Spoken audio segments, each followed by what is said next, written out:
Hey everybody, I'm Benjamin, aka The Terrible Australian from supermarsy.com, and welcome to my video review of director Tim Burton's latest film, Miss Peregrine's Home for Peculiar Children.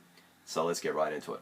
Now I know over the last, I'd say maybe over a decade or so, Tim Burton has been getting a bit of a rap in terms of his work as a filmmaker. A lot of people said like a lot of his recent work over the last couple of years is just not on par with his earlier work and whatnot. I kind of already said this in my last video review of the last Tim Burton film that I reviewed, which was his previous film, Big Eye. So but I'm just going to sort of briefly say that I always, but to me personally, I mean, I can understand why some people may feel that way, but at the same time, I don't think any of his films that he's made over the past decade have been bad, and in fact, I quite enjoyed a lot of them. Like, there's probably one or two there that I didn't think much of, but other than that, I think there was some really good stuff in there. And always and Tim Burton's definitely one of my favorite filmmakers, and I always enjoy a lot of his work. So anytime he's got a new film out, I'm always very, very excited to check out. And when I heard about his latest film, Miss Peregrine's Home for Peculiar Children, I was definitely intrigued to check it out, because one of the main reasons is, of course, the cast.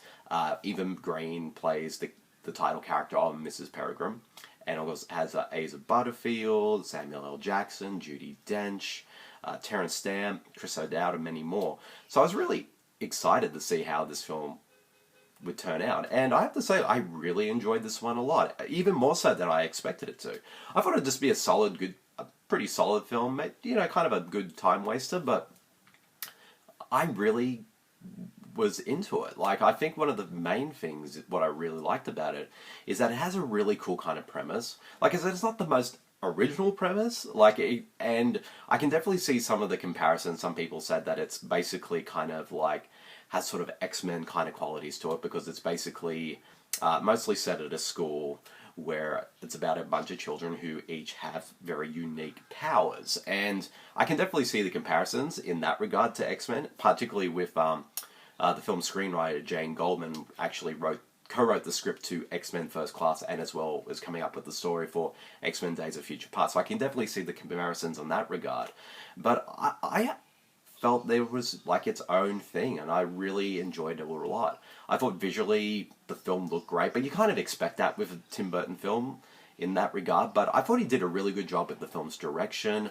I really like sort of the world building of this film. Like, yeah, there's a bit of exposition and whatnot in terms of explaining things, how it happened, but it felt really organic to me, and particularly because Asa Butterfield's character, we're kind of seeing this all through the first time through his eyes. In a way, he kind of acts as kind of the audience surrogate in that regard. And him watching his journey through the film, I found quite engaging. And I thought he did a pretty solid job as well. And like I said, I just like the mythology behind the film in terms of like the world building, the characters. And I just thought it was pretty well done. And also, the cast all did a really solid work. Like I said, Asa Butterfield was really good. Eva Green, who isn't in the movie as much as I thought it would be. Not to say that she has like an extended cameo or anything, but I mean, she wasn't in the... Yeah, I thought she'd be in the movie a lot more than she was, but she's only in it for... Well, she's basically a supporting role in the film, and Asa Butterfield's character is the main lead.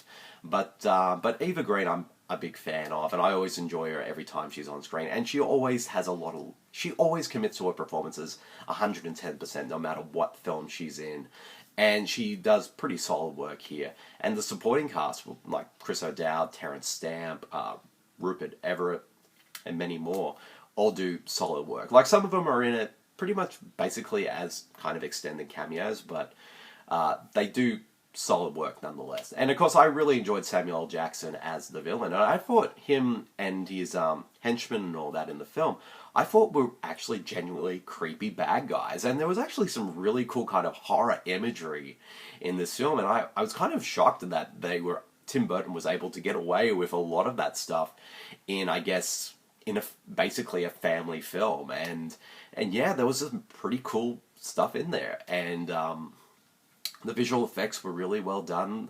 The score, which surprisingly isn't done by Danny Elfman, was pretty well done as well, which I really liked. Cinematography, gorgeous looking film. And yeah, there's some really cool and creative stuff in here as well that I really liked. And it's definitely a film I won't say too much about in terms of plot, because there are some aspects I did find quite surprising, so I won't give any more in terms of what the film's about in terms of story. But yeah, I really enjoyed this one a lot, and I thought it was just a lot of fun. Like I said, in terms of negatives, like, yeah, it's not the most original film, and there are some parts of the story that you will see coming, and the film does kind of end on a sequel note, and based on the film's kind of box office success, I don't know if that's going to be possible now, if there's going to be any more from this series, even though there's apparently 2 other books that were written that the film is based on. So in that regard, it's kind of annoying, but I kind of wish it felt more just like a complete kind of story in that regard.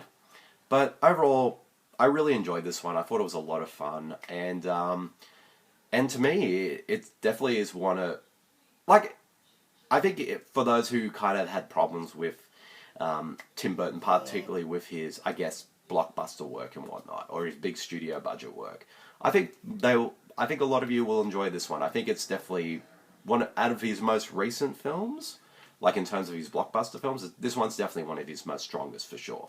Like, it's not perfect, but it's really enjoyable. So if I had to give Miss Peregrine's Home for Peculiar Children a rating, I give it a solid 3.5. I really enjoyed this one a lot.